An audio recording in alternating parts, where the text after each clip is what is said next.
Assalamualaikum warahmatullahi wabarakatuh. Alhamdulillah, alhamdulillah hamdan katsiran tayyiban mubarakan fih, kama yuhibbu rabbuna wa yardah. Wa asyhadu an la ilaha illallah wahdahu la syarikalah, wa asyhadu anna Muhammadan abduhu wa rasuluh. Amma ba'd. Allahumma salli wa sallim ala nabiyyina Muhammad wa ala alihi wa sahbihi ajma'in.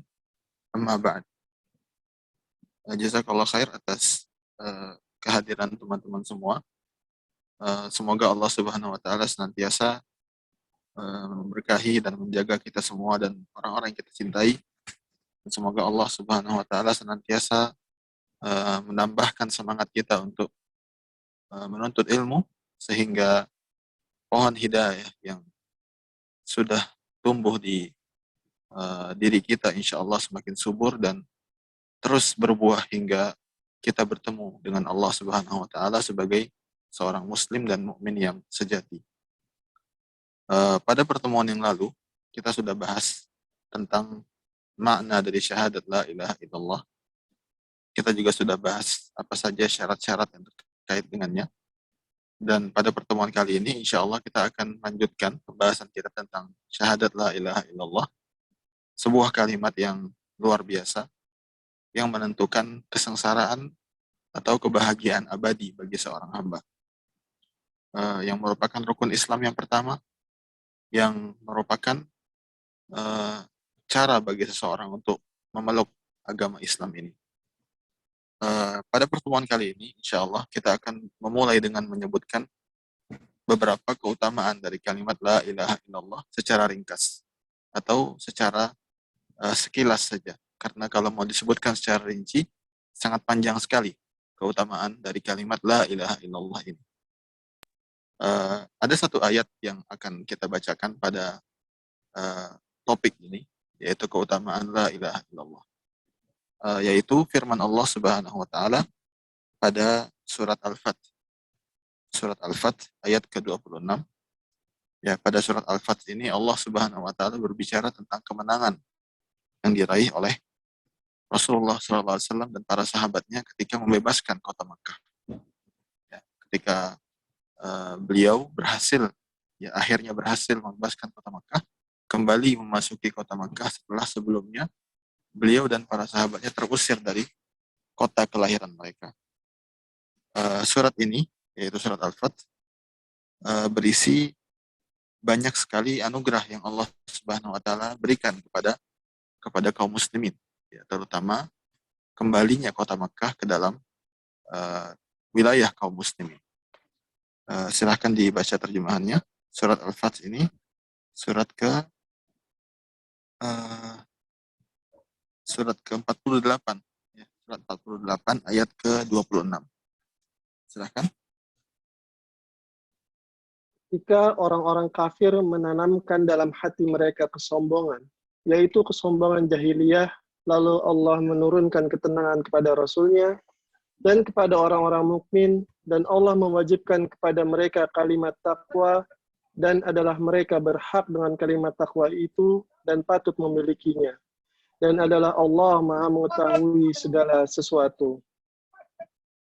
Ya, jadi teman-teman sekalian, di sini Allah Subhanahu wa taala ya menyebut kalimat la ilaha illallah sebagai kalimat takwa yang merupakan hak dan keistimewaan bagi orang-orang yang beriman, ya, bagi orang-orang yang berislam. Nah, para ulama rahimahumullah menjelaskan bahwasanya yang dimaksud dengan kalimat takwa ya adalah la ilaha illallah. Ya, dalam ayat ini disebutkan bahwasanya Allah menetapkan kalimat takwa bagi kaum mukminin. Dan yang dimaksud dengan kalimat takwa adalah la ilaha illallah. Jadi di antara nama-nama la ilaha illallah adalah kalimat takwa. Nah, pertanyaannya adalah mengapa la ilaha illallah disebut oleh Allah Subhanahu wa taala sebagai kalimat takwa? Mengapa la ilaha illallah disebut sebagai kalimat takwa? Di sini para ulama rahimahumullah, ya, di antaranya Al-Imam At-Tabari, ya, salah seorang ahli tafsir yang terkenal, ya, beliau mengatakan la ilaha illallah allati yattaquna bihan nar wa alimal azab. Ya. Kalimat la ilaha illallah disebut sebagai kalimat takwa karena kalimat itulah yang akan menjaga orang-orang yang mengucapkannya dari azab neraka dan pedihnya siksa Allah Subhanahu wa taala. Karena waqa yaqi itu artinya dalam bahasa Arab menjaga, dan takwa artinya adalah penjagaan, ya, sebuah pelindung. Jadi kalimat la ilaha illallah disebut sebagai kalimat pelindung karena dialah yang akan melindungi seseorang dari neraka dan dari pedihnya dan kerasnya siksa Allah Subhanahu wa taala. Ya, dan makna ini sebelumnya juga disebutkan oleh sahabat Ali bin Abi Thalib, ya, oleh Ibnu Abbas, ya, dan juga oleh para ulama lainnya seperti Mujahid, Qatadah, Ad-Dhahhak, Ikrimah, dan selain mereka. Jadi teman-teman sekalian, keutamaan yang paling utama dari la ilaha illallah adalah bahwasanya dia merupakan satu-satunya kalimat yang akan membuat seseorang itu terjaga dari azab neraka dan juga dari siksa Allah Subhanahu wa taala. Di antara keutamaan lainnya juga, ya, banyak di sini saya berhasil menemukan di sebuah buku yang menyebutkan hampir 30 dari keutamaan la ilaha illallah. Ya, di antaranya misalnya barang siapa yang mengucapkannya dengan benar, ya, dengan semua konsekuensinya, ya, dengan meyakininya sepenuhnya, ya, maka dia akan berhak masuk ke dalam surga tanpa hisab dan tanpa azab, misalnya.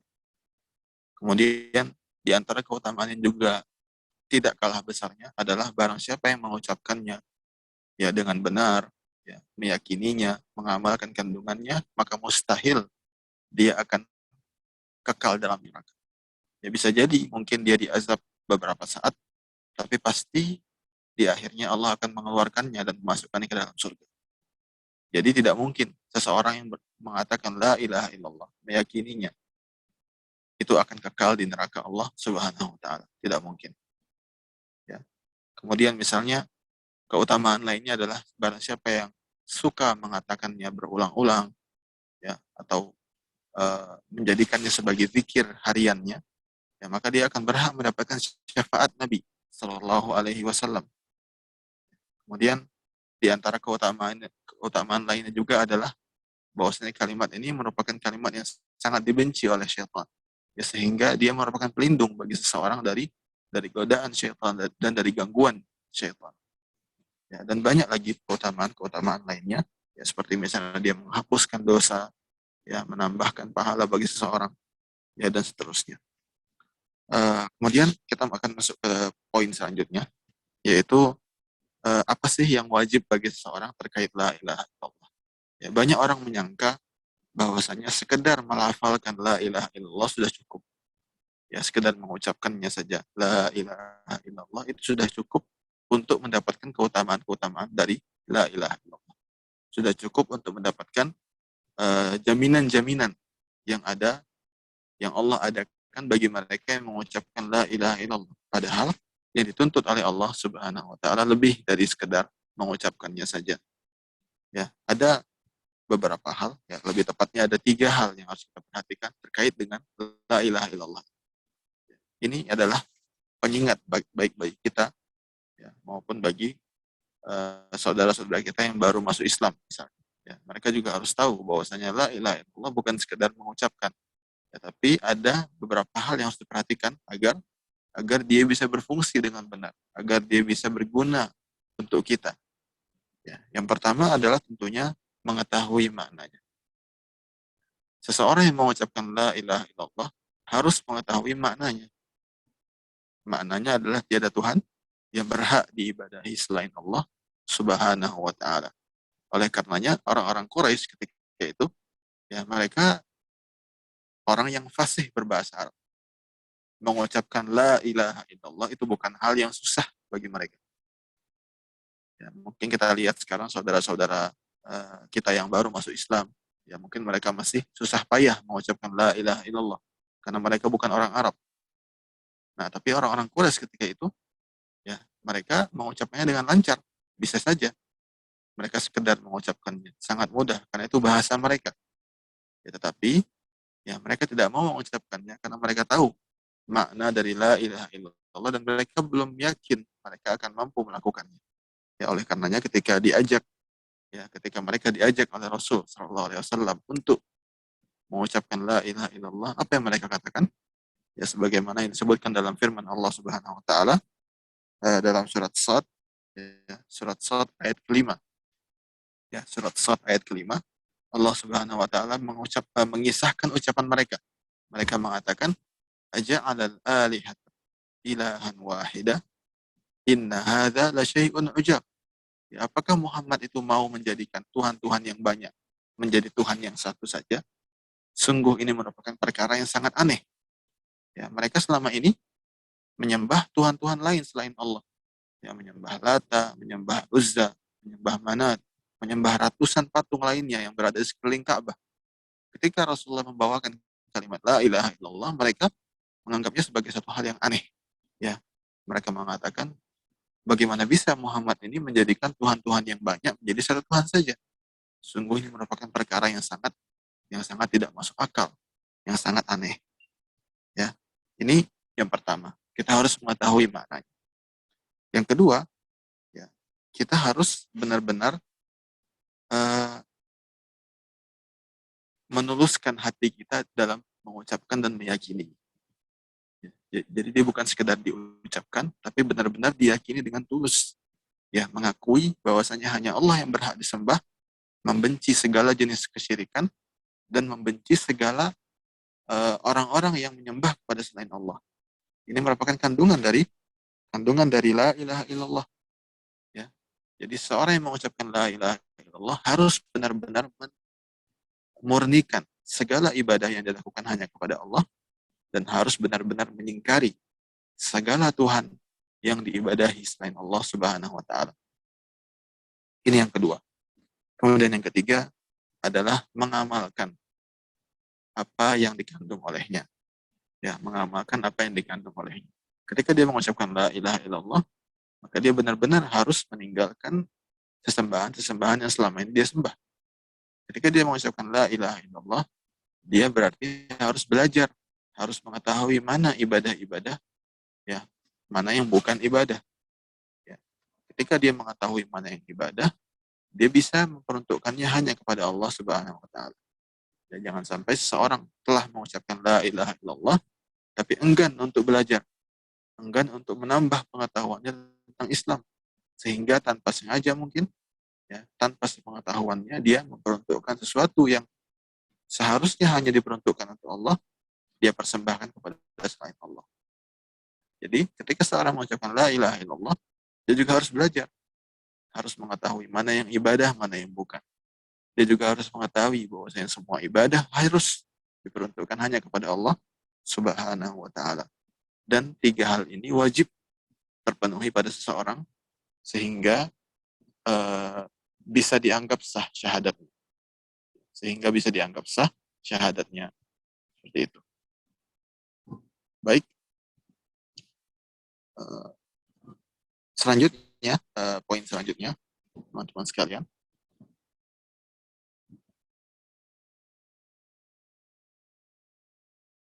Ya, poin selanjutnya yang tidak kalah pentingnya, dan ini mungkin akan menjadi pembahasan terakhir dari yang terkait dengan la ilaha illallah, dan ini adalah pembahasan yang sangat penting, ya, adalah pembatal-pembatal la ilaha illallah. Pembatal-pembatal la ilaha illallah. Ya. Setelah mengetahui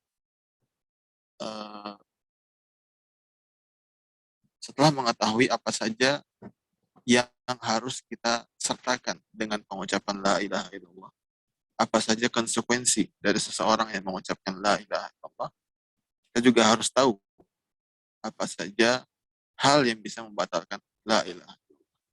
Ya, sebenarnya pembatal la ilaha illallah sangat banyak. Ya, kalau mau dirinci satu persatu, maka akan sulit. Maka kita di sini akan menyebutkan pembagiannya secara global saja.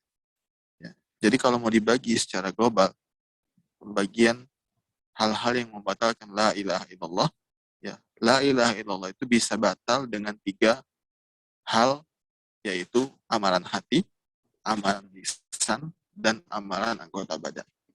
Ya, jadi dari tiga amalan ini masing-masing punya peranan dalam potensi membatalkan syahadat la ilaha illallah. Sebagai contoh misalnya, apa saja amalan hati, apa saja keyakinan yang bisa membuat la ilaha illallah seorang dianggap batal. Dalam artian dia dianggap keluar dari Islam. Ya. Di antaranya misalnya, yang pertama adalah menganggap halal hal-hal yang haram. Menganggap halal hal-hal yang haram. Misalnya, ya misalnya seperti seorang yang menganggap halal berzina. Misalnya. Dia tidak meyakini bahwasanya berzina merupakan perbuatan yang haram. Atau misalnya dia menganggap halal eh, minum khamr, dianggap halal hal tersebut. Ini juga merupakan hal yang bisa mengeluarkan seseorang dari Islam. Ya. Oleh karenanya, ada sebuah kisah yang terjadi di zaman para sahabat. Ketika itu ada sekelompok sahabat, ya, atau seorang sahabat dan bersama para tabiin yang meminum khamr. Ini sepeninggal Rasul Shallallahu Alaihi Wasallam. Ya, sepeninggal Rasul Shallallahu Alaihi Wasallam. Jadi ceritanya para sahabat ini salah dalam memahami suatu ayat. Ya, ayatnya ini ada dalam surat Al-Maidah ayat ke-93. Silahkan dibaca terjemahannya, Pak Rama. Al-Maidah ini surat ke-5. Ya, surat ke-5 ayat ke-93. Silahkan dibaca. Tidak ada dosa bagi orang-orang yang beriman dan mengerjakan amalan yang soleh karena memakan makanan yang telah mereka makan dahulu. Apabila mereka bertakwa serta beriman dan mengerjakan amalan-amalan yang saleh, kemudian mereka tetap bertakwa dan beriman, kemudian mereka tetap juga bertakwa dan berbuat kebajikan, dan Allah menyukai orang-orang yang berbuat kebajikan. Ya, jadi teman-teman sekalian di sini Allah menyebutkan bahwasanya tiada dosa bagi orang-orang yang beriman dan beramal saleh terkait dengan apa yang telah mereka makan. Ya. Ketika itu ada seorang sahabat yang bernama Qudamah bin Mad'un radhiyallahu anhu. Ya, beliau ini memahami ayat ini dengan tafsirannya sendiri. Beliau anggap selama seseorang beriman dan beramal soleh, maka tidak mengapa apapun yang dia makan maka itu halal. Apapun yang dia makan maka itu tidak berdosa. Ya, jadi beliau pun meminum khamr bersama beberapa sahabat atau beberapa tabi'in lain. Nah, ketika itu akhirnya Umar bin Khattab radhiyallahu anhu dan Ali bin Abi Thalib ya mengetahui hal itu pun mendatangi Qudamah bin Mad'un. Ya, mengapa engkau minum khamar sementara engkau tahu bahwasanya khamar sudah diharamkan? Ya, akhirnya Qudamah menyebutkan ayat ini. Ya, ini juga mengajarkan kepada kita pentingnya untuk membaca Al-Quran dengan tafsirannya. Ya, dengan tafsirannya yang dijelaskan oleh para ahlinya. Akhirnya Umar dan Ali radhiyallahu anhu menjelaskan bahwasanya yang dimaksud bukan hal itu. Ya, bukan berarti ketika seorang sudah beriman dan beramal saleh, maka tidak mengapa dia memakan apapun, minum apapun. Ya, bukan itu maksudnya. Tetapi maksudnya adalah mereka-mereka yang dahulunya minum khamar misalnya. Mereka-mereka yang dahulunya makan babi ya, selama belum masuk Islam, maka setelah dia beriman dan beramal saleh, maka dosa-dosa tersebut tergugurkan. Tidak lagi dianggap oleh Allah Subhanahu wa taala. Ya, bukan berarti seorang ketika sudah masuk Islam, ya selama dia beriman dan beramal saleh, maka dia boleh memakan apapun. Bukan itu maksudnya. Nah, ketika itulah Umar dan Ali bertanya kepada sahabat ini, maksud kamu apa? Kenapa kamu minum khamar? Sementara kamu sudah tahu ini diharamkan. Apakah kamu menganggapnya halal? Apakah kamu menentang ayat-ayat yang mengharamkan sehingga menganggapnya halal? Ya, Qudamah mengatakan tidak. Ya, tapi saya memahami ayat ini yang satu lagi. Ya, salah paham intinya. Baru Umar bin Khattab dan Ali bin Abi Thalib radhiyallahu anhu menjelaskan maksud yang sebenarnya. Dan kemudian beliau keduanya mengatakan atau menyatakan bahwasanya siapapun yang dalam rombongan itu, ya, dalam rombongan yang meminum khamar ketika itu, siapapun yang meminumnya karena salah paham terkait ayat, maka tidak mengapa, dimaafkan, tapi tetap dicambuk. Hukuman minum khamar kan dicambuk. Ya. Tapi mereka-mereka yang menentang, ya, maka itu dianggap kafir. Dianggap kafir. Jadi bedakan antara salah paham dengan menentang sesuatu yang telah diharamkan. Nah, ini adalah hal yang berbahaya, teman-teman sekalian. Ketika kita sudah mengetahui bahwasanya zina diharamkan, ya, khamar diharamkan, atau misalnya menikahi apa namanya, wanita-wanita yang merupakan mahram kita diharamkan, kemudian homoseksual ya diharamkan, dan seterusnya dari hal-hal yang sudah jelas pengharamannya, kemudian ternyata ada seseorang yang menentang, enggan untuk mengakui hal tersebut dan menghalalkannya. Ini merupakan tanda atau merupakan penyebab yang bisa membatalkan la ilaha illallah yang dia ucapkan. Dan juga dinukilkan oleh para ulama bahwasanya siapapun yang menghalalkan membunuh misalnya, siapapun yang menghalalkan minum khamar, siapapun yang menghalalkan berzina, ya, dan hal-hal lain yang sudah jelas-jelas Allah haramkan, sudah disepakati oleh para ulama akan keharamannya, maka orang ini telah keluar dari Islam. Ya, apabila sudah dijelaskan kepada dia, kemudian dia masih saja menentang, ya, maka statusnya, ya, keislamannya sudah gugur. Ya, ini yang pertama, yang terkait dengan amalan hati. Kemudian misalnya, ya, hal yang berikutnya adalah misalnya ragu. Ya, kita sudah bahas juga sebelumnya, ragu akan kebenaran Islam. Ya, misalnya ada seorang yang ragu akan wajibnya sholat 5 waktu. Ya, ragu akan wajibnya sholat 5 waktu. Atau ragu akan adanya hari kiamat. Ya, ragu akan adanya hari kiamat. Atau ragu akan adanya azab dan nikmat kubur. Ini adalah keraguan-raguan yang bisa membatalkan syahadat seseorang. Ya, membatalkan syahadat seseorang. Inilah pentingnya kita untuk belajar. Ya, ketika kita mengetahui hal-hal gaib ini, ya, kita harus mempelajarinya dan mengetahui apa keterangan-keterangan Islam tentang, sehingga keyakinan kita semakin tumbuh, semakin menguat. Ya, semakin jauh seseorang dari ilmu, ya, semakin jauh seseorang dari guru-guru yang membimbingnya, maka keraguan-raguan akan selalu menghantuinya. Karena itulah Allah Subhanahu wa taala memuji hamba-hambanya yang beriman dengan hal-hal yang gaib. Ya, beriman dengan surga, ya, yakin adanya surga, adanya neraka. Yakin bahwasanya semua amal kita akan diperhitungkan di hari kiamat. Yakin bahwasanya sholat 5 waktu itu wajib. Yakin bahwasanya zakat setiap tahun bagi yang sudah memenuhi nisab itu wajib. Ya, yakin bahwasanya puasa Ramadan itu wajib. Ini semua harus kita yakini. Tidak boleh hanya sekedar melakukannya, tapi ragu akan kewajiban. Tidak boleh sekedar melakukannya, tapi ragu akan kewajiban. Ya, ini merupakan pembatal keislaman juga. Meragukan sesuatu yang sudah jelas kewajibannya dalam Islam, atau meragukan kebenaran Islam itu sendiri. Ya, ketika dia ditanya misalnya, apakah Islam satu-satunya agama yang bisa menyelamatkan manusia dari azab Allah? Maka jawabannya harus iya.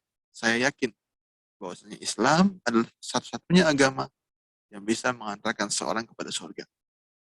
Ketika ditanya, apakah Anda yakin bahwasanya semua agama selain Islam adalah agama yang salah, adalah agama yang sesat? Maka jawabannya, iya, saya yakin akan hal itu. Ketika ditanya, apakah Anda yakin ya, bahwasanya semua sesembahan-sesembahan selain Allah itulah sembahan-sembahan yang palsu, sembahan-sembahan yang salah? Maka jawabannya, iya, saya yakin akan hal itu. Tidak boleh ada keraguan sedikit pun dalam hal ini. Dan keraguan-raguan merupakan sifat orang-orang munafik dan sifat orang-orang kafir. Ya, seperti yang difirmankan oleh Allah Subhanahu wa taala dalam surat At-Taubah ayat ke-45. Ya, surat At-Taubah ini surat ke-9 ayat ke-45. Silakan dibaca terjemahannya.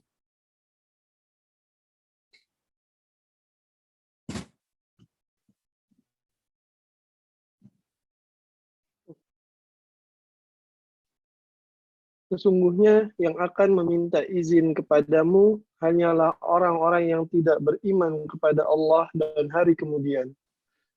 Dan hati mereka ragu-ragu.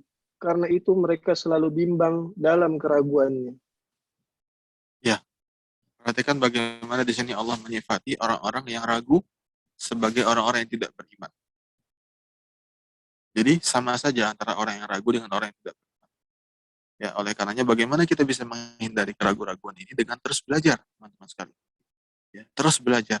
Karena memang betul, ya apa yang kita imani ini kebanyakannya hal-hal yang gaib.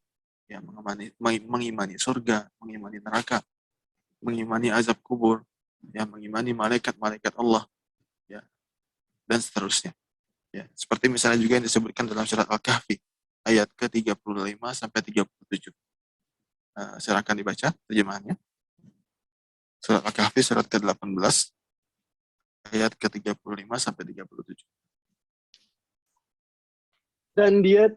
Dan dia memasuki kebunnya sedang dia zalim terhadap dirinya sendiri. Ia berkata, aku kira kebun ini tidak akan binasa selama-lamanya. Dan aku tidak mengira hari kiamat itu akan datang, dan jika sekiranya aku kembalikan kepada Tuhanku, pasti aku akan mendapat tempat kembali yang lebih baik daripada kebun-kebun itu. Kawannya yang mukmin berkata kepadanya, sedang dia bercakap-cakap dengannya, apakah kamu kafir kepada Tuhan yang menciptakan kamu dari tanah, kemudian dari setetes air mani, lalu dia menjadikan kamu seorang laki-laki yang sempurna? Ya, jadi pada ayat-ayat ini Allah juga menyifati orang-orang yang ragu. Ya, dia mengatakan, "Wa ma adhunnu as-sa'ata qa'imah." Aku tidak yakin kalau hari kiamat itu akan ada. Dan ini kebanyakan jawaban dari orang-orang yang sudah sangat cinta kepada dunia. Ya, ketika mereka ditanya mengapa Anda menghabiskan seluruh usia Anda untuk dunia, ya, mungkin mereka tidak mengatakannya, tapi dalam hati mereka mengatakan, saya tidak yakin hari kiamat itu akan ada. Seperti kata orang-orang, ya, kamu hanya hidup sekali. Ya, ini merupakan uh, ucapan yang berbahaya. Ya, kamu hanya hidup sekali.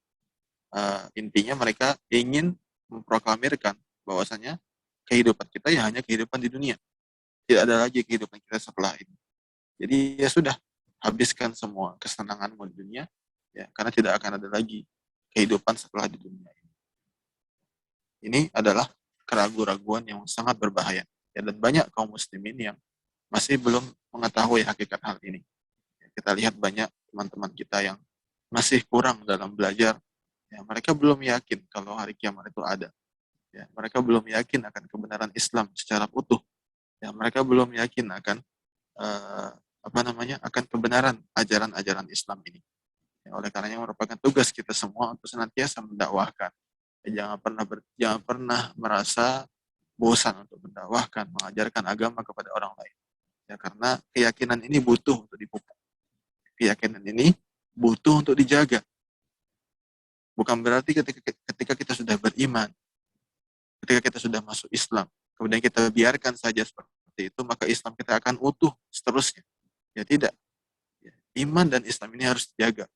Harus diperhatikan pertumbuhannya, perkembangannya. Karena kalau tidak, dia akan layu, ya, dan akhirnya akan mati. Akan layu dan akhirnya akan mati. Tidak mungkin kita bisa menjaga keutuhan iman kita, menjaga kekuatan iman kita tanpa kita mempelajari agama Allah, tanpa kita mengenal Allah lebih lagi, mengenal Islam lebih lagi. Kemudian di antara pembatal keislaman lainnya juga adalah bergembira dengan kecelakaan kaum muslimin. Ketika dia melihat berita tentang kekalahan kaum muslimin ketika berperang, ya, dia malah bergembira. Dia bergembira dengan kemenangan orang-orang kafir. Dan ini merupakan ciri utama orang-orang Syiah. Ya, ciri utama orang-orang Syiah, ya, mereka lebih baik berteman dengan orang kafir, ya, bersekutu dengan orang kafir, membinasakan kaum muslimin. Ya, oleh karenanya ketika Syekhul Islam Ibnu Taimiyah rahimahullah di zaman beliau, ya, ketika itu kota Damaskus sedang di bawah serbuan orang-orang Tatar, ya, bangsa Tatar, ya, bangsa yang sangat kejam, yang sangat bengis, yang ketika menjajah atau menjarah suatu kota, maka mereka akan habisi semuanya. Ya, gak peduli laki-laki, perempuan, anak-anak, semuanya dibantai habis. Ya, ketika mengisahkan perjuangan kaum muslimin dalam melawan orang-orang ini, Syekhul Islam Ibnu Taimiyah rahimahullah mengatakan, wa idzan tasara al-muslimuna 'ala at-tatar aqamul ma'atim wal huzna wa idza intasarat tataru 'alal muslimin aqamul faraha was surur. Ya, orang-orang Syiah ketika itu setiap kali mendengar kabar peperangan antara kaum muslimin dengan Tatar dan ternyata kaum muslimin menang, maka mereka akan bersedih. Ya, nampak kesedihan itu di wajah mereka dan bahkan mereka mengucapkannya dengan lisan mereka.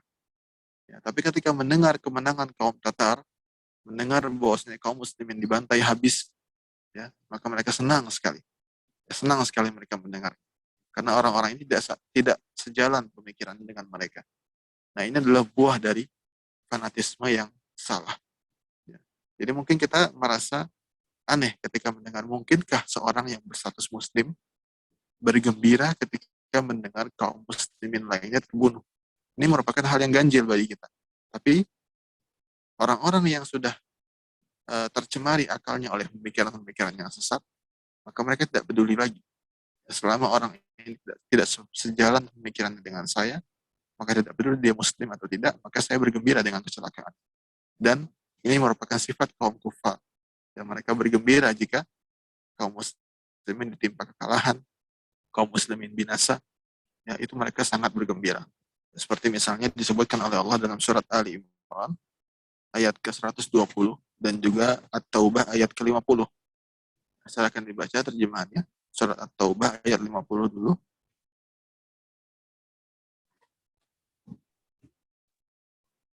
Jika kamu memperoleh kebaikan, niscaya mereka bersedih hati. Tetapi jika kamu mendapat bencana, mereka bergembira karenanya. Jika kamu bersabar dan bertakwa, niscaya tipu daya mereka sedikit pun tidak mendatangkan kemudaratan kepadamu. Sesungguhnya Allah mengetahui segala apa yang mereka kerjakan. Ya, itu surat Ali Imran ayat ke-120. Surat At-Taubah ayat ke-50.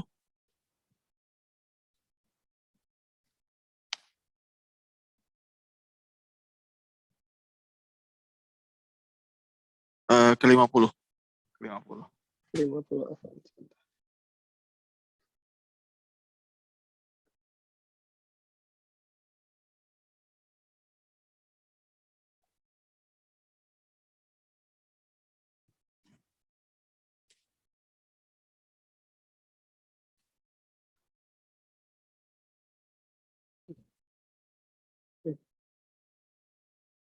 Surat At-Taubah ayat ke-50. Jika kamu mendapat suatu kebaikan, mereka menjadi tidak senang karenanya. Dan jika kamu ditimpa oleh suatu bencana, mereka berkata, sesungguhnya kami sebelumnya telah memperhatikan urusan kami, tidak pergi perang. Dan mereka berpaling dengan rasa gembira.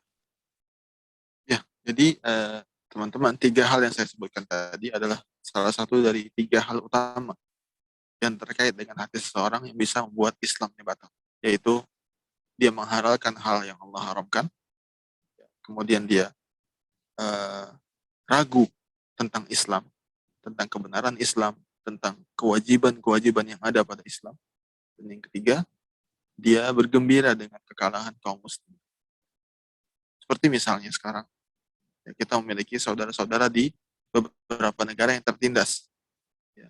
Terlepas dari bagaimana pemikiran mereka, terlepas dari bagaimana hakikat dari apa yang mereka perjuangkan. Ya, tapi tetap apabila mereka kalah di hadapan kaum kafir, maka tidak boleh bagi kita untuk bergembira akan hal tersebut. Terkadang karena fanatisme, ya, karena kebodohan seseorang, ya, dia bergembira akan kekalahan saudara-saudaranya yang muslim. Hanya karena mereka tidak sepemikiran dengannya. Hanya karena mereka tidak sejalan ideologinya dengannya. Ini merupakan hal yang berbahaya. Seharusnya, ya, bagaimanapun keadaan saudara-saudara kita sama muslim, ya, selama mereka merupakan kaum muslimin, ya, yang benar keislamannya, ya, maka kita harus bersedih ketika mereka terkalahkan oleh orang-orang kafir. Kita harus mendoakan mereka, ya, harus senantiasa mendoakan kemenangan mereka, mendoakan agar Allah Subhanahu wa taala melindungi mereka dan seterusnya. Ini merupakan masalah keimanan yang sangat penting. Kemudian bagian yang kedua yaitu ucapan-ucapan yang bisa membatalkan keislaman seseorang. membatalkan la ilaha illallah yang diucapkan oleh seseorang. Ya. Di antaranya yang pertama adalah misalnya ya, mengolok-olok atau bercanda terkait dengan agama. Ya, bercanda terkait dengan agama. Dan ini sudah berkali-kali kita ulang-ulang juga pada pertemuan-pertemuan yang lalu. Ya, Allah Subhanahu wa taala firman dalam surat At-Taubah ayat ke-65 sampai ke-66. Silakan dibaca. Dan jika kamu tanyakan kepada mereka tentang apa yang mereka lakukan itu, tentulah mereka akan menjawab, sesungguhnya kami hanyalah bersenda gurau dan bermain-main saja. Katakanlah, apakah dengan Allah, ayat-ayatnya, dan Rasul-Nya kamu selalu berolok-olok? Tidak usah kamu minta maaf karena kamu kafir sesudah beriman. Jika kami memaafkan segolongan kamu lantaran mereka taubat, niscaya kami mengazab golongan yang lain disebabkan mereka adalah orang-orang yang selalu berbuat dosa. Ya, Al-Imam Ibnu Qudamah rahimahullah ketika mengomentari dua ayat ini, ayat ke-65 sampai ke-66 dari surat At-Taubah, ya, Al-Imam Ibnu Qudamah dalam kitabnya yang terkenal Al-Mughni ya mengatakan man sabballaha ta'ala kafar. Barang siapa yang mencela Allah, mengolok-olok Allah, maka dia telah kafir. Sawa'an kana mazihan aw jaddan. Sama saja apakah dia mengucapkannya dalam rangka bercanda atau karena serius. Tidak peduli. Kalau seseorang sudah mencela Allah, mencela Rasulullah, mencela Islam, maka tidak lagi ditanya kamu serius atau bercanda. Tidak, langsung dianggap keluar dari Islam. Jadi teman-teman sekalian, ini merupakan hal yang sangat berbahaya. Dan ini merupakan ijma para ulama. Ya, para ulama seluruhnya dari seluruh zaman ya, bersepakat bahwasanya siapapun yang mengolok-olok Allah, Rasulullah, ayat-ayat Allah, syariat Allah, maka dia telah kafir. Tidak peduli apakah dia mengucapkannya dalam rangka bercanda, dalam rangka membuat tertawa orang-orang, atau karena dia serius. Ya, semuanya dianggap sama. Oleh karena dalam ayat tadi Allah mengatakan, ya, Allah mengatakan kepada nabinya untuk mengucapkan la ta'tadziru. Ya, tidak perlu kalian beralasan. Qad kafartum ba'da imani. Sungguh kalian telah kafir setelah keimanan kalian. Tidak perlu kamu minta maaf. Tidak perlu lagi penjelasan. Tidak perlu lagi klarifikasi. Kalau sudah terucap, maka sudah. Seorang dianggap keluar dari Islam. Sehingga dia harus mengucapkan kembali syahadat. Bertaubat dan mengucapkan kembali syahadatain. Ini yang pertama. Ya.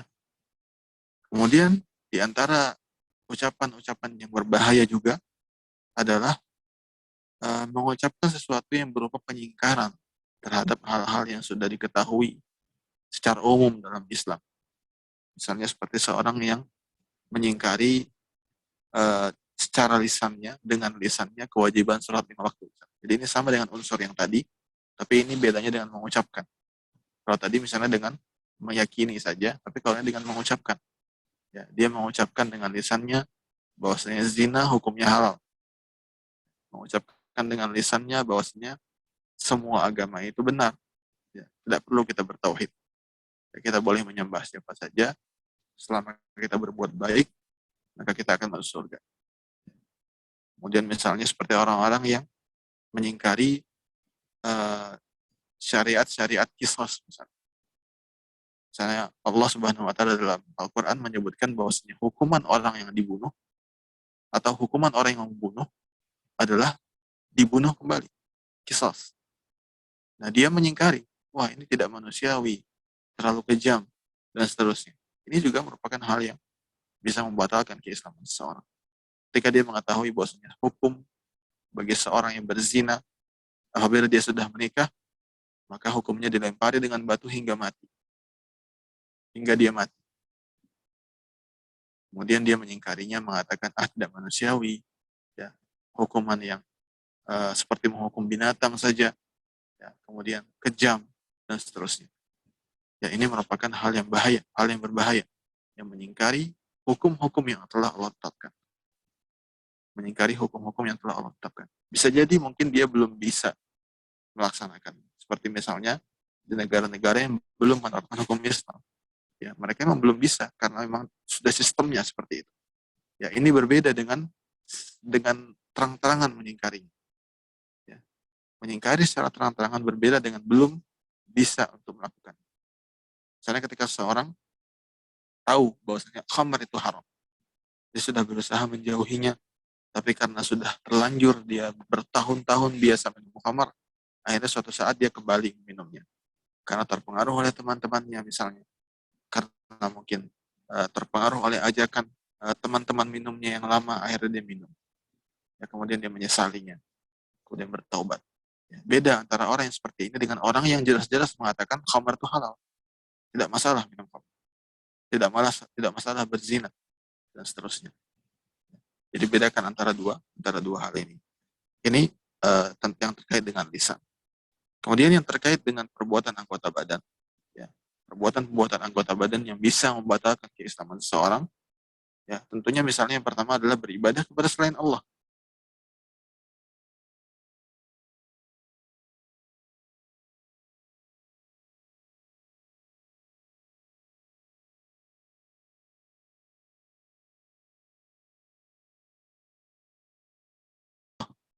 Ya, ini merupakan kesyirikan yang jelas-jelas membatalkan Islam.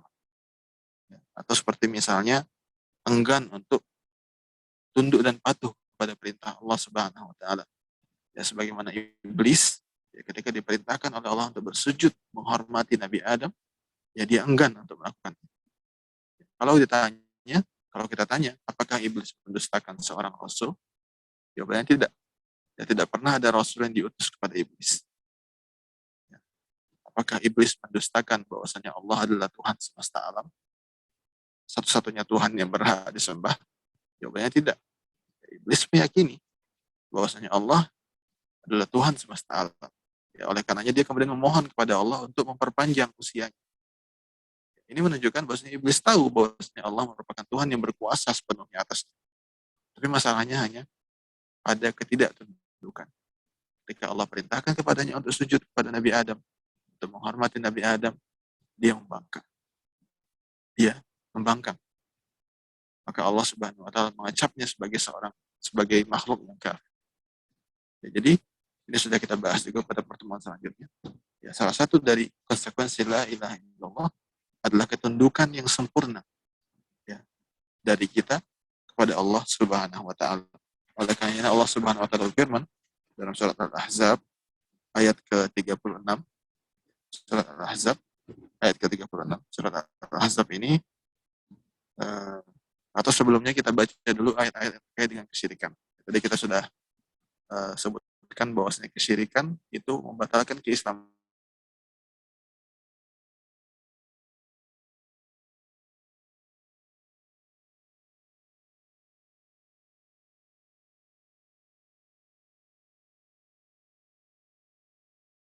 Ke-48.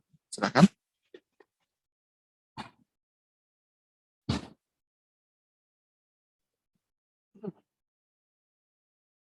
Surat An-Nisa ayat ke-48.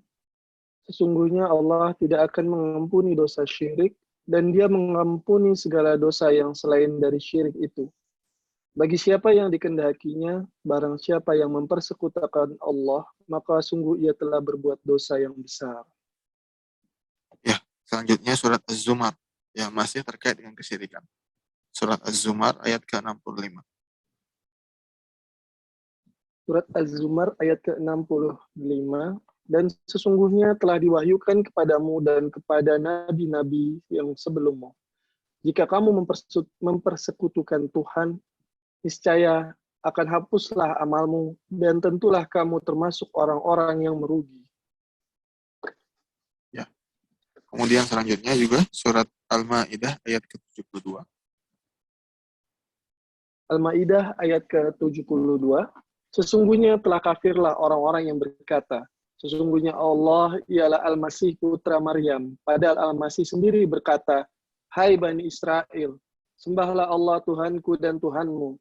Sesungguhnya orang yang mempersekutukan sesuatu dengan Allah, maka pasti Allah mengharamkan kepadanya surga, dan tempatnya ialah neraka. tidaklah ada bagi orang-orang yang zalim itu seorang penolong pun. Ya, jadi dalam 3 rentetan ayat ini, Allah Subhanahu wa taala menyebutkan bahwasanya yang pertama, kesyirikan tidak akan Allah ampuni. Kesyirikan tidak akan Allah ampuni selama orang itu belum bertaubat. Ya, ini bedanya antara kesyirikan dengan dosa-dosa lain. Kalau dosa-dosa lainnya bisa jadi Allah ampuni pelakunya walaupun dia belum bertaubat. Tetapi kesyirikan, ya Allah tidak akan ampuni hingga orang ini bertaubat sebelum kematiannya. Kemudian pada ayat yang kedua, Allah sebutkan bahwasanya kesyirikan akan menggugurkan segala amal seseorang. Tak peduli berapa banyak dia membantu orang lain selama di dunia, tidak peduli seberapa banyak dia berbuat baik kepada sesama selama di dunia, ya, selama dia belum bertauhid, memperuntukkan segala ibadahnya hanya kepada Allah, maka amal-amal tersebut tidak akan berguna baginya di hari kiamat. Kemudian pada ayat yang ketiga, Allah Subhanahu wa taala mengatakan bahwasanya orang yang berbuat kesyirikan maka haram baginya surga. Orang yang berbuat kesyirikan maka haram baginya surga dan tempatnya adalah neraka. Ya, 3 ayat ini menunjukkan bahwasanya kesyirikan adalah hal yang membatalkan keislaman seseorang. Kemudian yang kedua adalah tidak tunduk kepada Allah Subhanahu wa taala. Ya, di sini kita akan baca ayat surat Al-Ahzab ayat ke-36. Silakan.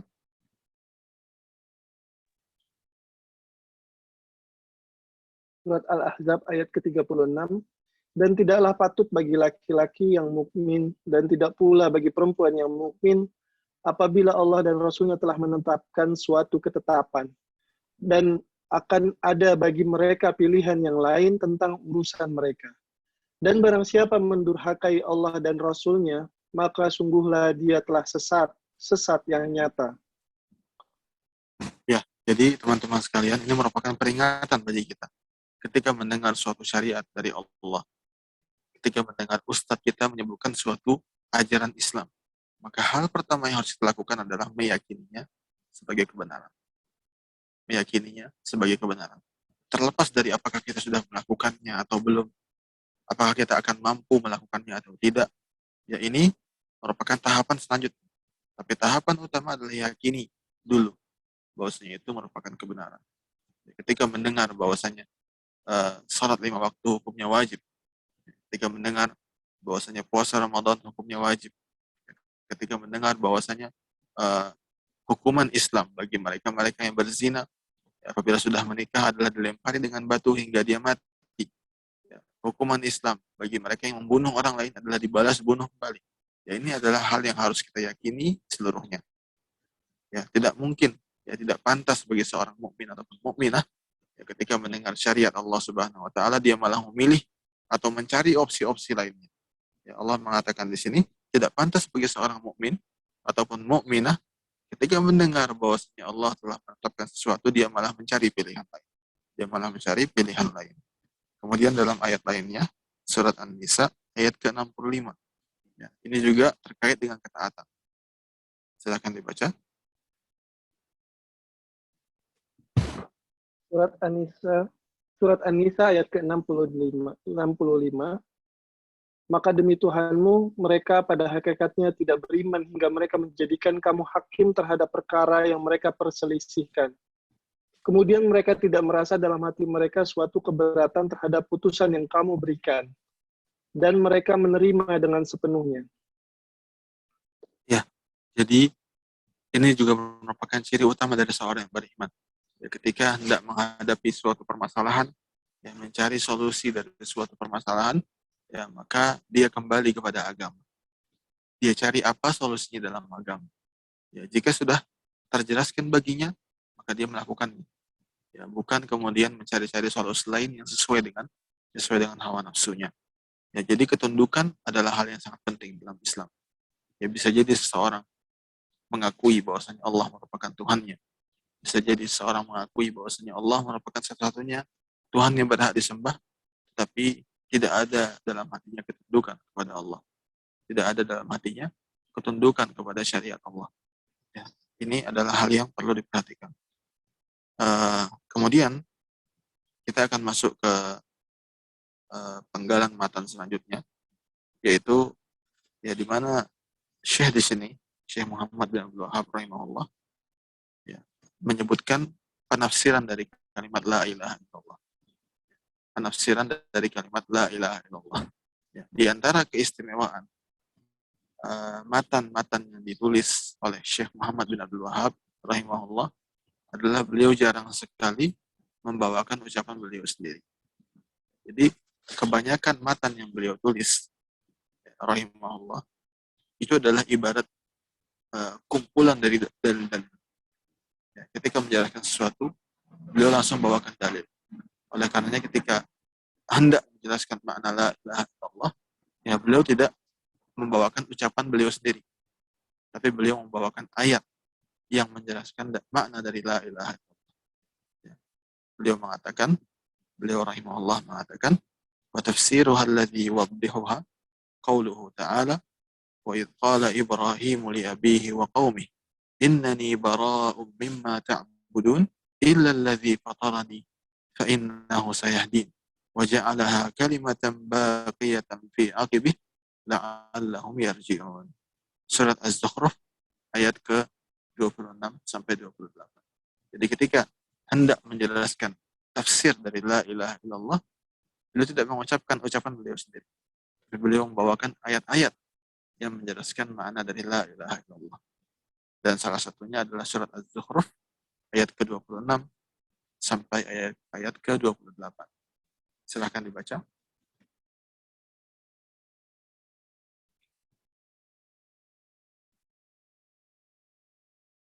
Dan ingatlah ketika Ibrahim berkata kepada bapaknya dan kaumnya, sesungguhnya aku tidak bertanggung jawab terhadap apa yang kamu sembah.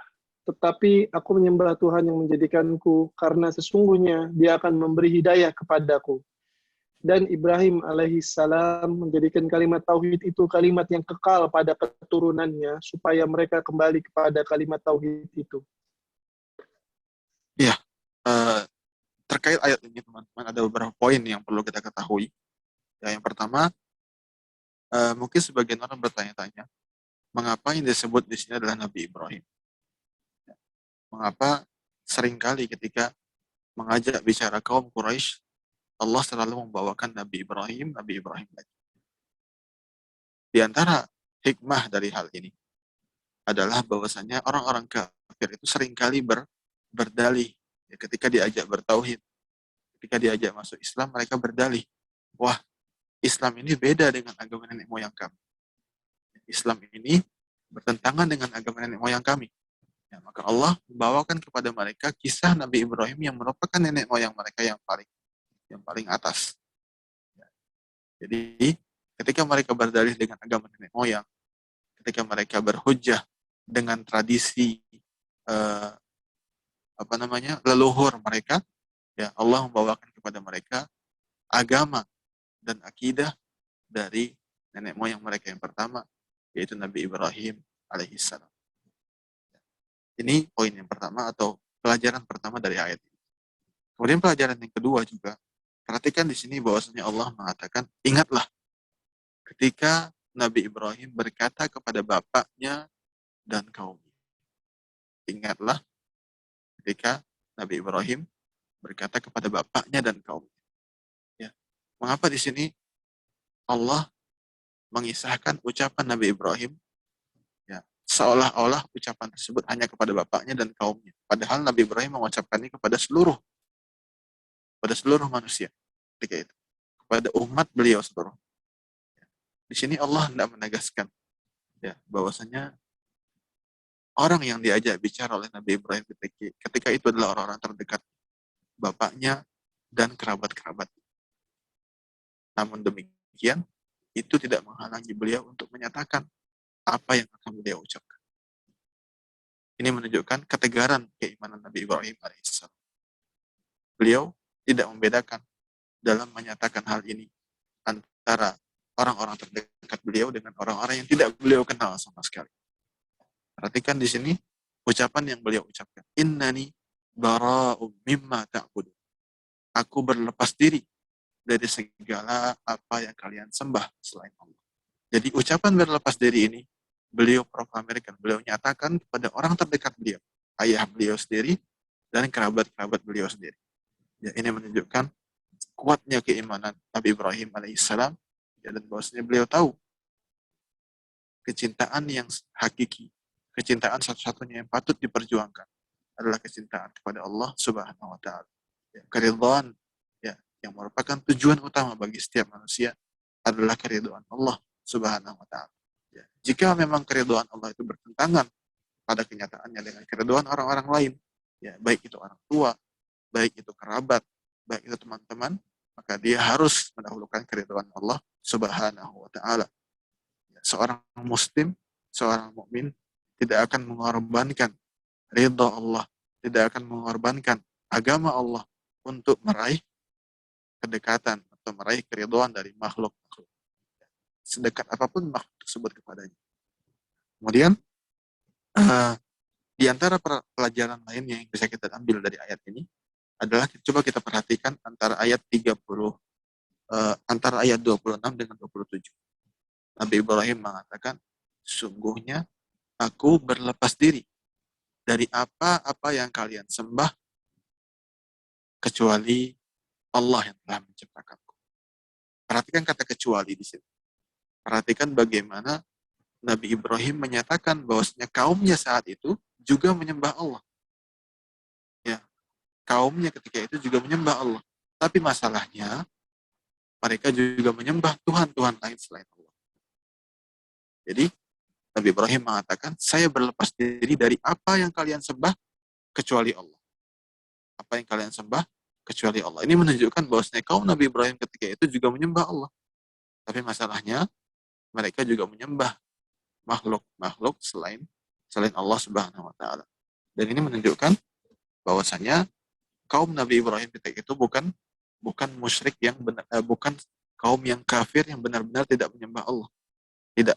Tapi mereka juga menyembah Allah, namun mereka menyekutukan Allah dengan Tuhan-Tuhan yang lainnya. Ya. Kemudian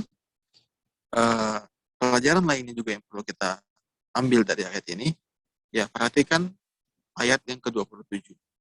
Ya, Allah mengatakan, waja'alaha, atau ayat yang ke-28, waja'alaha kalimatan baqiyatan fi aqibih. Ya.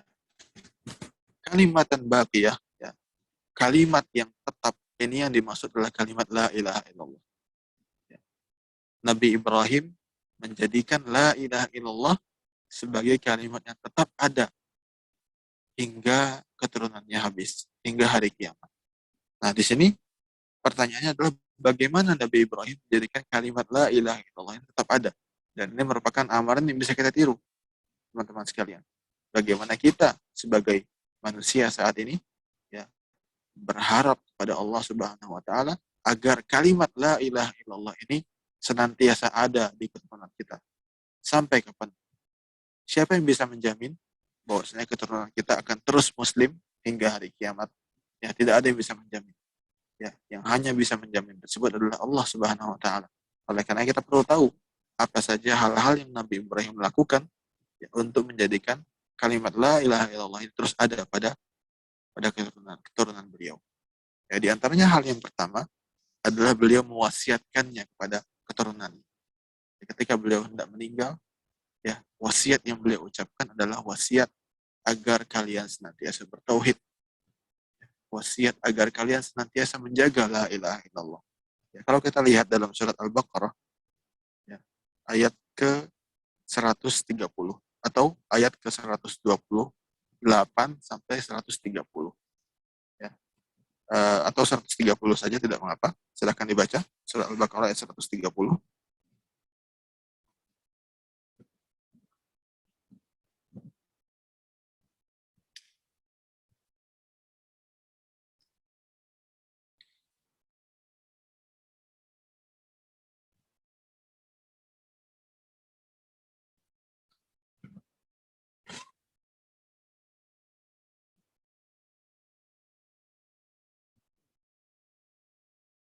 Dan tidak ada yang kami benci kepada agama Ibrahim, melainkan orang yang memperbodoh dirinya sendiri.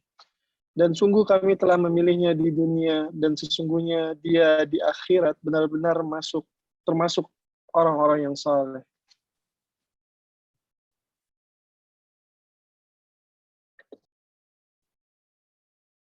Ini ayat yang keberapa, Pak Rama? 130, Ustaz. Afan. 130, Ustaz. Oh iya, berarti seharusnya 130 sampai 132 ya, sepertinya. Bisa dibaca Afwan, 3 ayat. Ana bantu Pak Rama, Ana bacakan ya Ustaz. Silakan, dari 130 sampai 132. Nah, Ustaz. Bismillahirrahmanirrahim. Dan orang yang membenci agama Ibrahim hanyalah orang yang memperbodoh dirinya sendiri.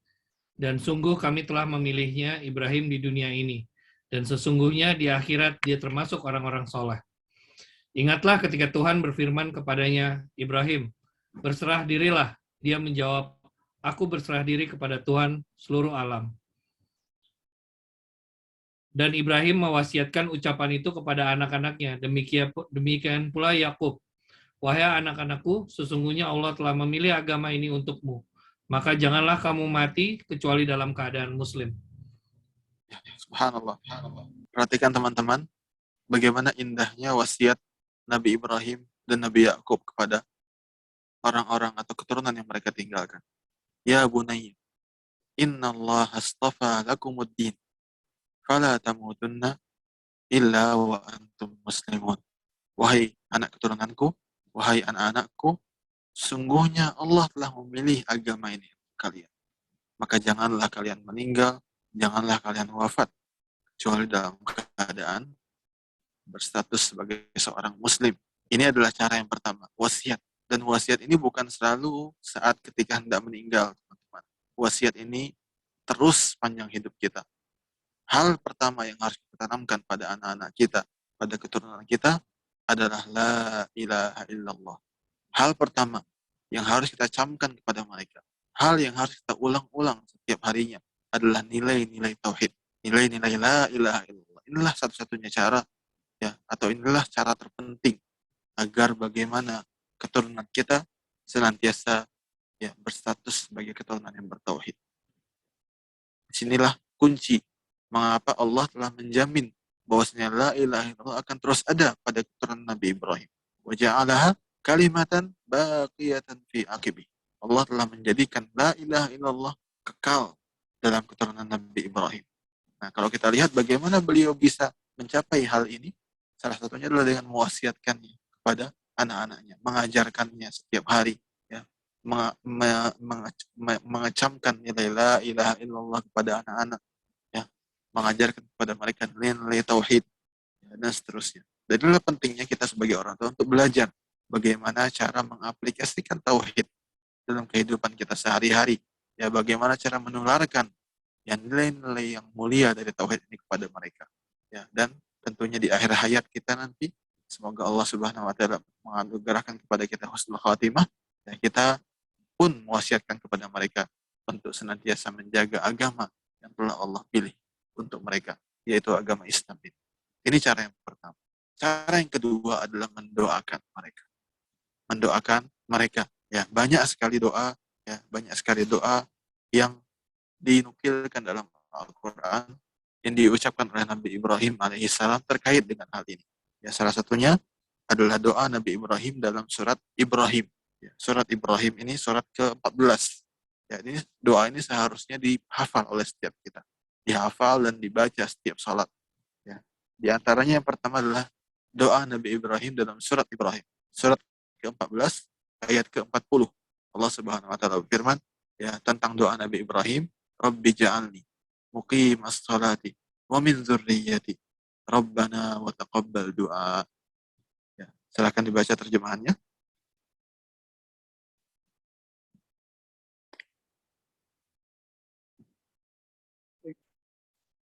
Ya Tuhanku, jadikanlah aku dan anak cucuku orang-orang yang tetap mendirikan salat.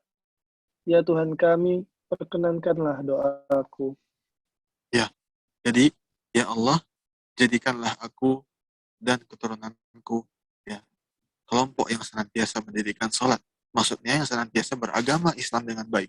Karena sholat merupakan tiang agama. Sholat merupakan tiang dari agama ini. Fondasi utama dari agama ini.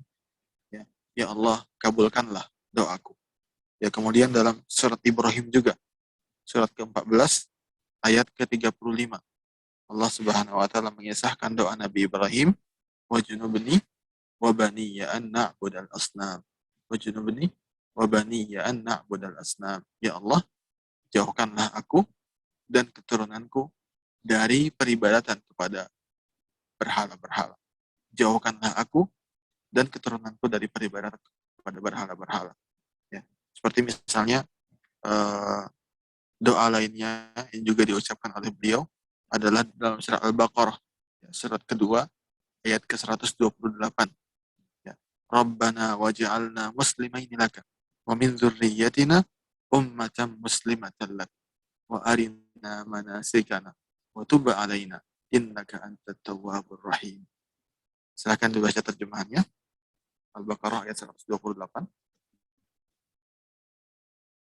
Ya Tuhan kami, jadikanlah kami berdua orang yang tunduk patuh kepada Engkau, dan jadikanlah di antara anak cucu kami umat yang tunduk patuh kepada Engkau. Dan tunjukkanlah kepada kami cara-cara dan tempat-tempat ibadat haji kami. Dan terimalah taubat kami, sesungguhnya Engkaulah yang maha penerima taubat lagi maha penyayang. Ya, oleh karenanya teman-teman, ketika Nabi Sallallahu Alaihi Wasallam, Nabi Muhammad Sallallahu Alaihi Wasallam, manusia yang paling mulia, Nabi yang paling mulia, manusia yang paling Allah cintai. Ketika beliau ditanya, ya Nabi Allah, ma kana awwalu bad'i amrik, wahai Nabi Allah, bagaimana sebenarnya permulaan urusanmu ini? Ya, bagaimana ceritanya? Kok bisa kamu dijadikan Nabi? Bagaimana ceritanya? Kok bisa Allah mengutusmu sebagai seorang Rasul? Ya, Nabi Shallallahu Alaihi Wasallam menjawab, dakwatu Abi Ibrahim. Aku adalah doa dari ayahku Ibrahim alaihissalam.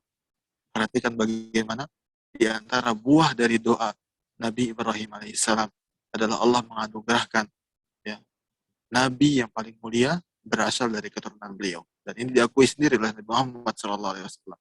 Ketika ditanya, wahai Nabi Muhammad, ya bagaimana sebenarnya awal permulaan dari diutusnya engkau sebagai nabi? Bagaimana bisa engkau diutus sebagai nabi? Ya, maka Nabi SAW menjawab, Nabi Muhammad SAW menjawab, dakwatu Abi Ibrahim. Aku adalah doa dari ayahku. Ayahku maksudnya ayah yang di atas ya, kakekku, yaitu Ibrahim alaihissalam.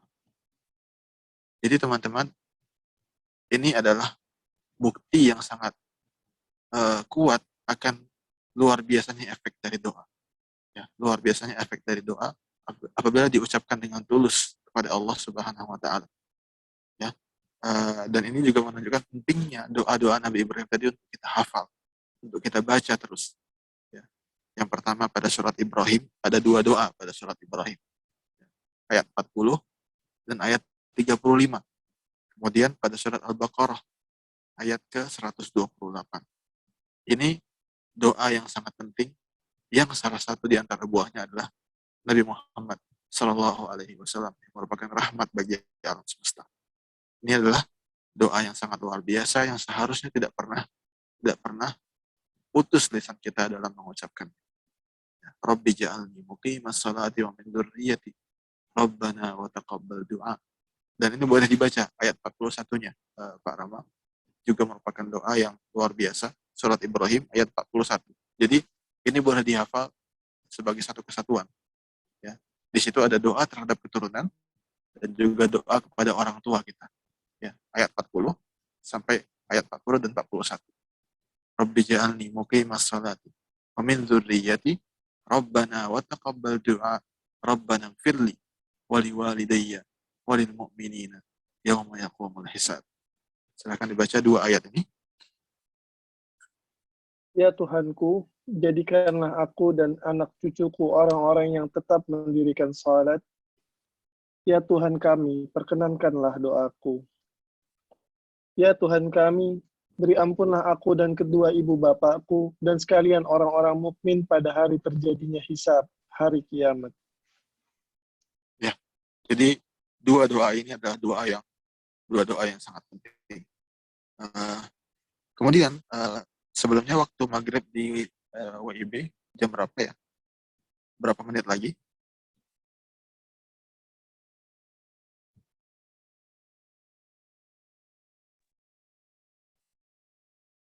18:14 Ustadz. Oh ya, Sekarang kalau gitu ini kita apa? cukupkan dulu sampai di sini. Insya Allah kelanjutan dari ayat ini ada beberapa lagi. Kita akan lanjutkan pada pertemuan selanjutnya insya Allah. Menasrahkan kembali kepada moderator. Barakallahu fikum jami'an. Jazakumullah khair. Wa iyyakum Ustadz. Mantap, jazakumullahu khairan. Terima kasih atas uraian ilmu serta nasihat yang Ustadz berikan pada kesempatan sore ini. Semoga Allah menjadikan ilmu ini ilmu yang bermanfaat untuk kehidupan kita di dunia serta untuk di hari akhirat kelak. Amin ya rabbal alamin. Baik, selanjutnya kita akan memasuki sesi tanya jawab. Buat teman-teman yang ingin bertanya langsung, silakan raise hand baik teman-teman di Zoom atau juga di Clubhouse. Dan apabila ingin bertanya melalui kolom chat, silakan layangkan ke back channel Ana atau Akh Agung di Clubhouse atau di Zoom juga. Baik, yang pertama ada Bapak Saleh yang akan bertanya langsung. Silakan Pak Saleh. Tafadhol.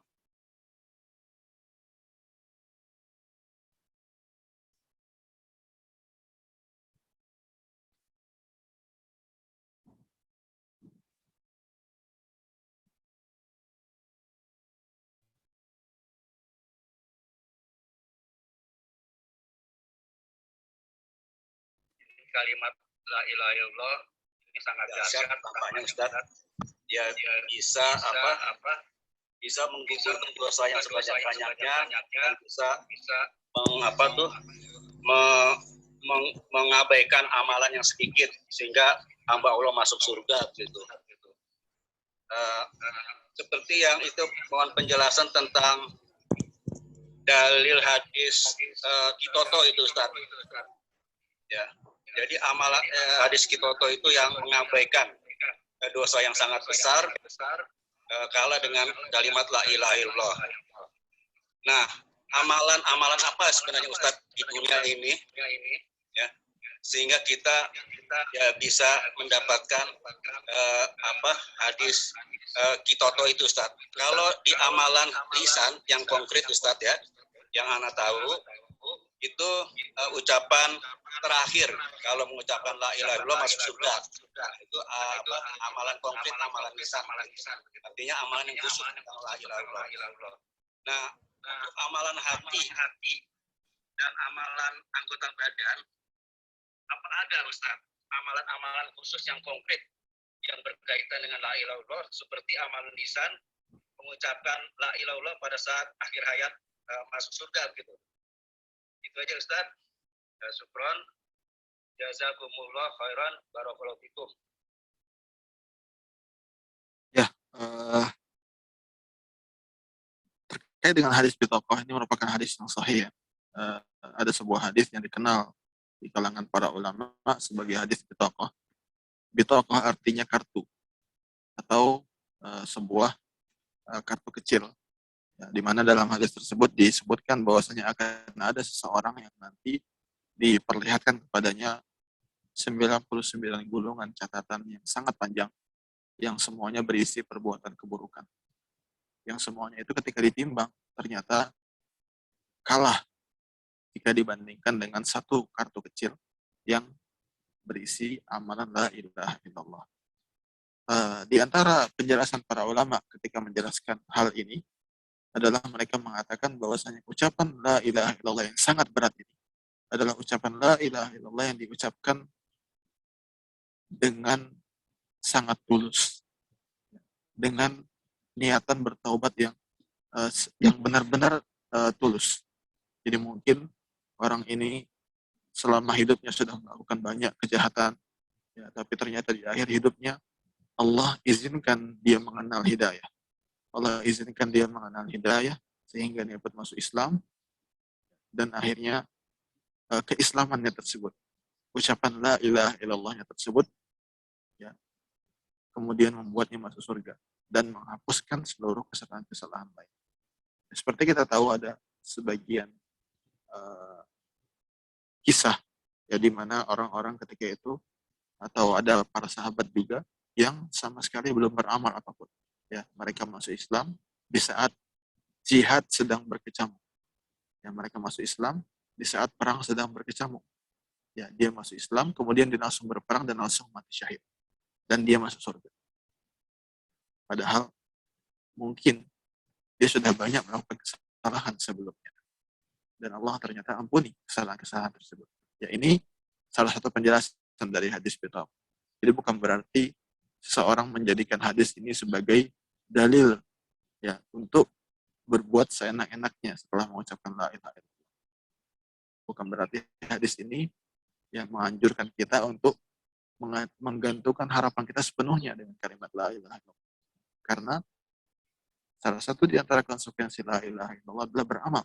Seorang yang benar-benar mengucapkannya dengan tulus, ya, seorang yang benar-benar ikhlas mengucapkannya, maka dia akan beramal soleh, akan bertauhid kepada Allah Subhanahu wa Ta'ala. Ya, adapun kisah Bitaqah ini bisa jadi kisahnya seperti itu. Ya, seorang ini sudah melakukan kejahatan seumur hidupnya, namun ternyata di akhir hidupnya Allah berikan anugerah kepadanya untuk mengenal Islam. Dan akhirnya dia masuk Islam, dan kemudian Allah hapuskan semua dosanya yang telah lalu dengan Islam tersebut. Ya, ini mungkin yang dimaksud dengan laki-laki yang disebutkan dalam hadis Bitaqah. Ya, bukan berarti seseorang saat ini ya, berkata dalam hatinya, ya sudahlah, saya sudah mengucapkan la ilaha illallah, ya sudah, saya berbuat dosa, saya tidak sholat, ya saya tidak puasa, tidak mengapa. Nah, itu buktinya ada hadis Bitaqah. Ya, orang-orang itu diampuni seluruh kejahatannya hanya karena la ilaha illallah. Kita sudah sebutkan sebelumnya bahwasanya la ilaha illallah itu hanya bermanfaat apabila disertai dengan syarat-syaratnya, diketahui maknanya, diyakini kandungannya, diamalkan. Ya, ini adalah syarat agar la ilaha illallah bisa bermanfaat. Ya, apabila tidak demikian, maka tidak mungkin la ilaha illallah bisa menyelamatkan seseorang. Adapun masalah amalan lisan, yang mengucapkan la ilaha illallah secara lisan, secara zikir, itu merupakan hal yang mulia. Ya, hal yang sangat mulia.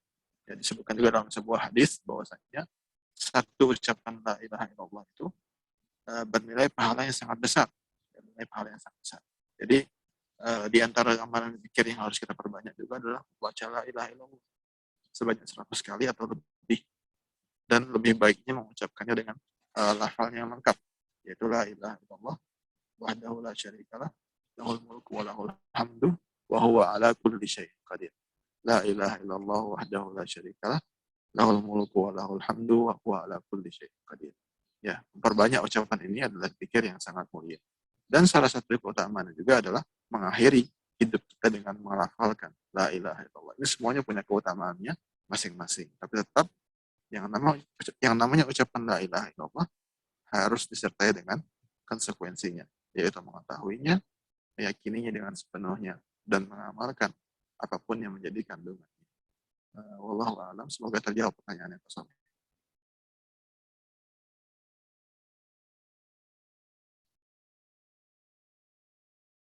Barakallahu fiik.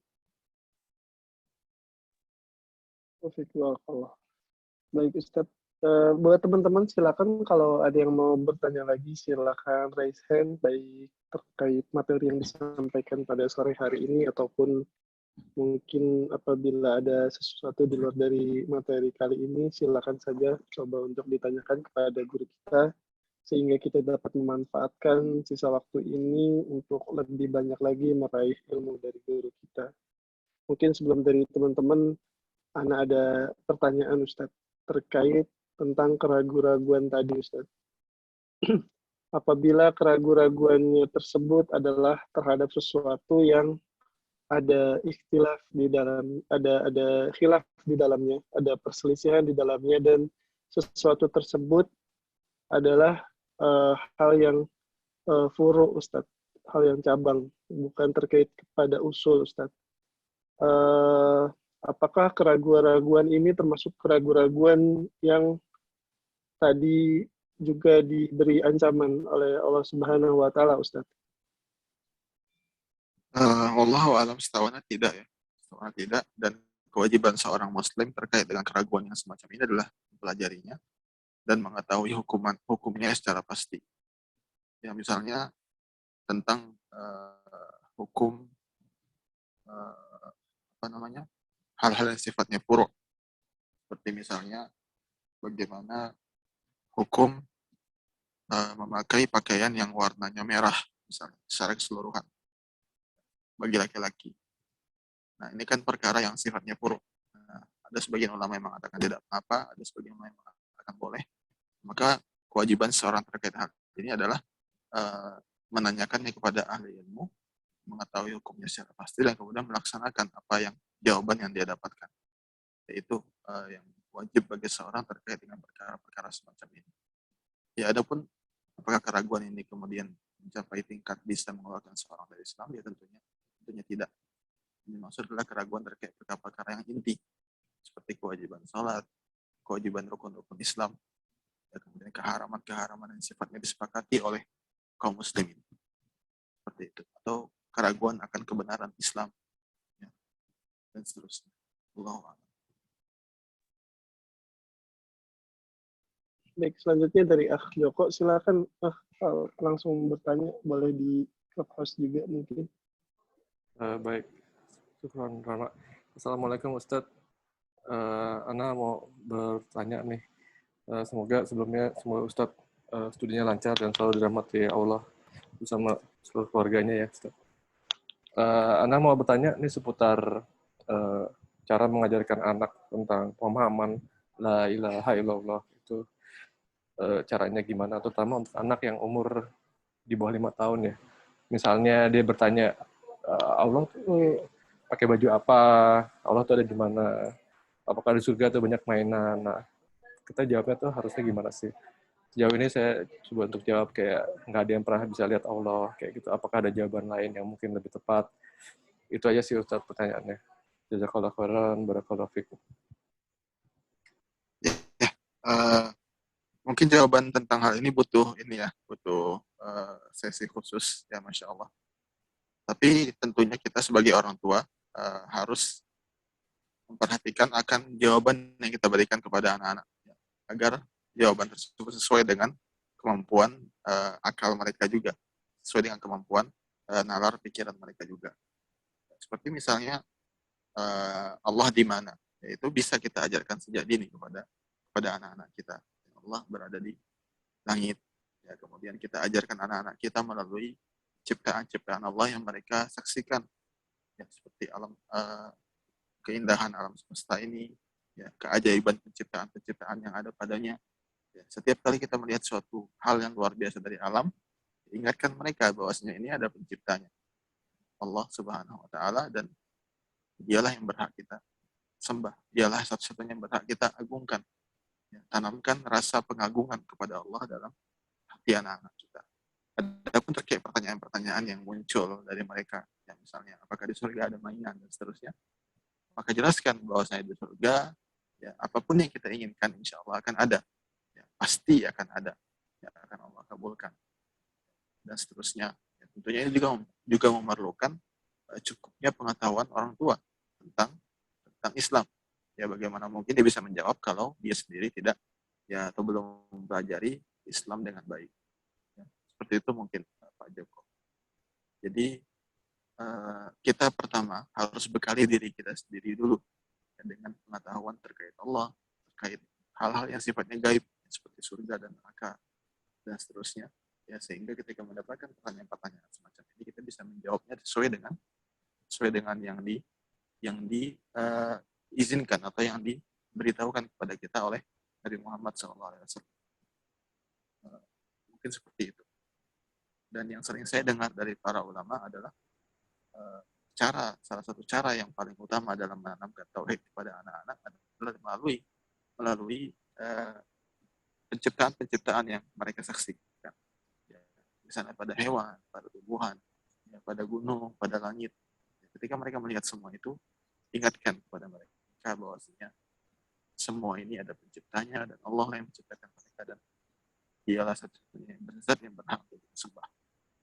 Jadi kaitkan seluruh aspek kehidupan mereka dengan Allah Subhanahu wa taala dan dengan agama Islam. Seperti itu mungkin. Allah. Jazakallah khairan, Ustaz. Amin wa iyyakum. Selanjutnya kepada Besa Putri Ufti, tafadhol untuk bertanya langsung kepada Ustaz.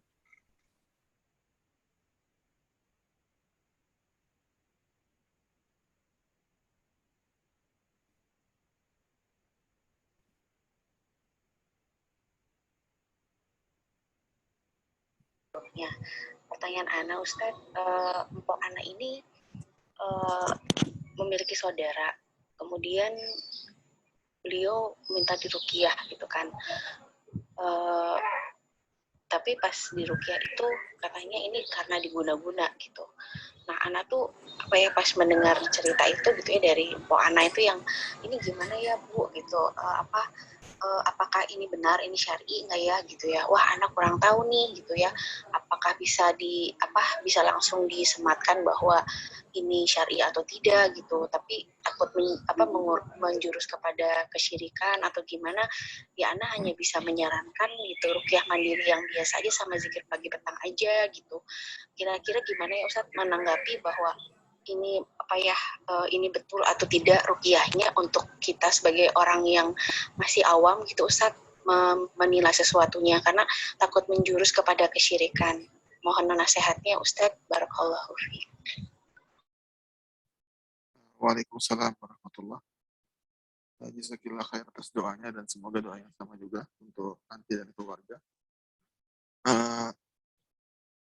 Pertama tentunya sebaiknya kita meruqyah kepada ustadz yang sudah dikenal sebagai peruqyah syar'i. Ini yang pertama.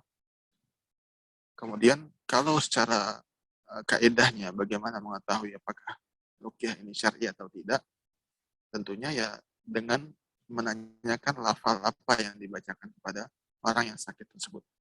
Apakah lafalnya tersebut bisa dimengerti, misalnya berupa bacaan Al-Quran atau bacaan-bacaan dari hadis, ataukah memang itu merupakan jampi-jampi yang tidak bisa kita pahami.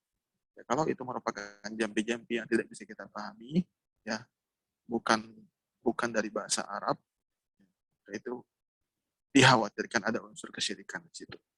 Dan tentunya yang paling dianjurkan bagi seorang yang terkena guna-guna adalah ya tadi seperti yang dinasihatkan tadi, ya zikir pagi sore, meruqyah diri sendiri, dan seandainya pun harus meruqyah, ya maka carilah pihak-pihak yang sudah terpercaya sebagai peruqyah syar'i. Ya, karena memang meskipun kita tahu bahwa kaidah yang membedakan antara ruqyah syar'i atau tidak adalah dari segi lafalnya dibacakan. Nah, namun mungkin ya bagi orang-orang awam sulit untuk mengetahui apakah lafal ini merupakan Al-Quran atau tidak, apakah lafal ini merupakan hadis atau tidak, sulit bagi mereka untuk mengetahui. Ya, oleh karenanya, ya, bagi orang-orang yang awam dianjurkan untuk mencari pihak-pihak yang terpercaya untuk meruqyah, dan jangan pergi kepada pihak yang tidak mereka ketahui sebelumnya. Jadi sebaiknya tanyakan dulu kepada teman-teman yang lain atau kepada saudara-saudara yang lain. Seperti itu. Mungkin itu saja yang bisa Anda berikan solusinya. Dan memang agak sulit bagi seorang yang awam untuk mengetahui apakah lafal ini adalah lafal yang syariah atau bukan, karena dia dalam berbahasa Arab dan orang awam mungkin tidak tahu bahasa Arab. Oleh karenanya pergi kepada ustadz yang terpercaya dan diruqyah di sisi beliau. Mungkin itu yang paling baik solusi. Tentunya dengan terus meruqyah diri sendiri. Semoga terjawab pertanyaan. Barakallahu fiik.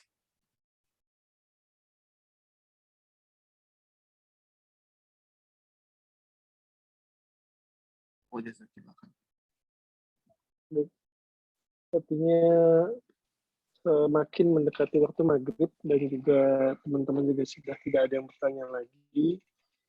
Mungkin kita sudah memasuki di penghujung dari perjumpaan kita dalam kajian pada sore hari ini.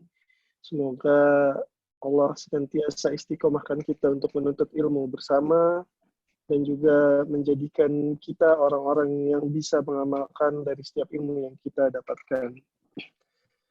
Sebelum ana akhiri, ana ucapkan banyak terima kasih. Jazakumullahu khairan katsiran kepada Ustadz Muhammad Afif Novaldi, yang mana beliau di tengah kesibukannya menuntut ilmu di Madinah masih sempat untuk memberikan kita untayan ilmu dan nasihat. Semoga Allah senantiasa merahmati beliau beserta orang-orang yang beliau cintai, dan semoga Allah senantiasa memberkahi ilmu dan usia beliau. Anda juga ucapkan terima kasih kepada rekan-rekan ahensi mengaji, Akh Agung, Akh Betre, Akh Joko, dan juga teman-teman yang lainnya, baik di Zoom dan juga di Clubhouse. Bagi para hadirin semua, jazakumullahu khairan wa barakallahu fikum jami'an. Terima kasih atas kehadirannya. Untuk teman-teman yang bertanya, terima kasih karena dari pertanyaan antum semua, kami mendulang lebih banyak lagi faedah melalui lisan guru kita. Baik, itu saja dari kami. Kurang dan lebihnya kami mohon maaf atas penyelenggaraan yang mungkin kurang bisa dimaksimalkan pada kesempatan kali ini. Namun semoga Allah bisa tetapkan pahala yang terbaik untuk kita semua dan dimudahkan untuk bertemu kembali. Itu saja dari Ana kembalikan kepada Ustadz untuk memberikan sedikit ringkasan atau intisari dari apa yang disampaikan pada sore hari ini. Fadal Ustadz. Baik, mungkin intisari dari apa yang kita sebutkan pada pertemuan kali ini adalah pentingnya bagi kita untuk senantiasa mempelajari tentang kalimat la ilaha illallah ini, apa saja kewajiban-kewajiban yang terkait dengannya, dan apa saja hal-hal yang bisa membuatnya terbatalkan dari kita. Dan ini menjadi semakin penting ketika kita mengetahui bahwasanya la ilaha illallah merupakan satu-satunya jaminan yang bisa menjamin kita tidak kekal dalam neraka Allah Subhanahu wa taala dan menjamin keridhaan Allah bagi kita.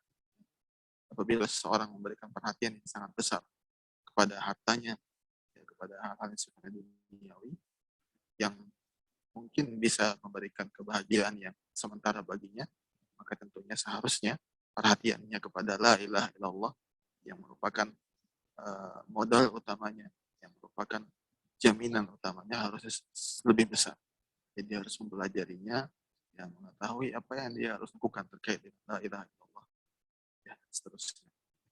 Bagaimana seorang bisa memastikan agar la ilaha illallah senantiasa terjaga dengan baik ya, hingga akhir hayat menjemputnya.